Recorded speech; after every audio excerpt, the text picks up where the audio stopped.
So here was the process. And if I did it today, it would be slightly differently. But what I had to do at the time is, first of all, I knew that Shem Tov's Hebrew Matthew was part of, Hebrew Matthew was part of a book Shem Tov wrote called Even Bochan. So the first thing I did is I sat down at the National Library of Israel and the Institute of Microfilmed Hebrew Manuscripts, and I pulled up on their Aleph computer system, which we could say Aleph of blessed memory because it brought me down there. No, not just down there. Their computer system called Aleph no longer exists. I was actually there at the library in Jerusalem when they announced that they were imminently about to end this system. And one of the scholars who was down there said, "You don't understand. 80% of the new discoveries in Jewish studies take place in this room using Aleph. And we've had this system for decades. If you abolish the Aleph system, we won't be able to continue doing research." And there was actually a protest. Get out of here. And I was part of this protest saying, you guys can't do this. You can't abolish the Aleph database. And the reason, it was incredible. Here's a great story, Keith. My sister, Ayala, who lives in Modi'in, Israel, invited me to Shabbat lunch at her house with her family. She's an Orthodox Jew. And she invited these other folks because they had heard I'm a Karaite and they wanted to meet a Karaite. So we're sitting down at Shabbat lunch, and her friend, who's a woman about her age, says, she's there with her husband, and this woman says, I was at the National Library of Israel at the basement in the Institute of Microfilmed Hebrew Manuscript, and these scholars were protesting. And I said, I was there, and I was one of the leaders of the protest. So back up about 15 years before this protest, quite a few before that, I'm sitting there typing away on the Aleph database of blessed memory, and I'm looking for every manuscript of Shem Tov's Hebrew Matthew. That's number one.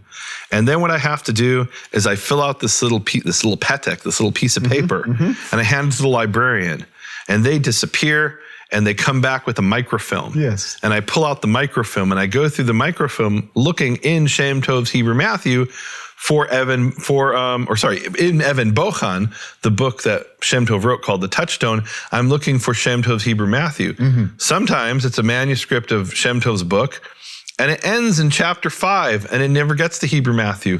Why does it end in chapter 5? Because worms came and ate those pages, right? So it doesn't include Hebrew Matthew. So I go through every manuscript of Shem Tov's Hebrew Matthew, of Even Bochan, to find the ones that have Shem Tov's Hebrew Matthew. And then I say, let me take this one step further. Let me look for everything in the catalog that mentions Brit Chadashah, New Testament, that mentions Matthew, and I go through dozens and dozens of microfilms looking to see what they have. And I find all kinds of interesting things. I find there's the Gospel of Matthew in this University of Stockholm or something like that, somewhere in Sweden, I don't remember where even. I find all these different Hebrew New Testament texts. And then but I'm not finding their Shem Tov's Hebrew Matthew. And then I start looking for anything that mentions collections, because here was the Achilles heel. Not everything was fully cataloged that I needed to find. What do I mean by cataloged? So a lot of times there was a Jew in the Middle Ages who maybe he was a doctor or he was some kind of government official, but he was also a scholar in his spare time. And he would go to the local scribe and he'd say, I'm interested in this subject. Can you put together a manuscript for me? And these weren't printed. These were custom handwritten documents. Put together a manuscript for me that has something on grammar, something on Jewish arguments with Christians, something on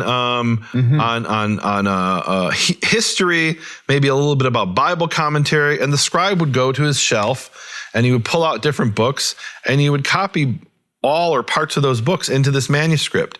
And so you have a certain type of manuscript that is a kovetz, a collection. And what are in those collections? Sometimes we have detailed information of what's on every page. Sometimes we don't. Sometimes the catalog just says collection.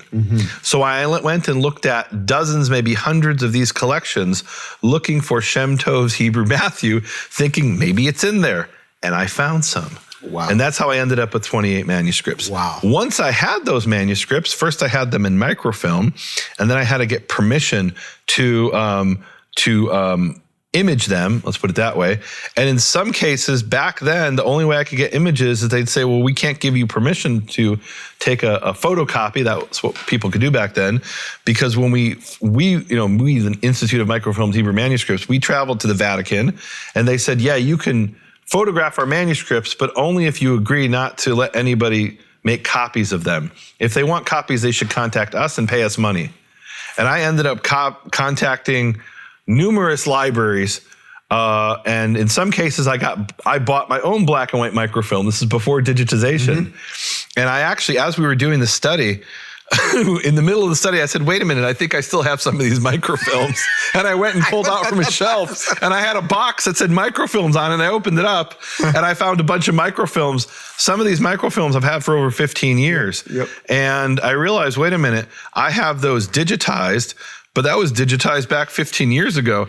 I could do a lot better today. We have much higher resolution. So I sent them away to a company. I haven't gotten them back yet, but I sent them away to this company to redigitize some of those manuscripts.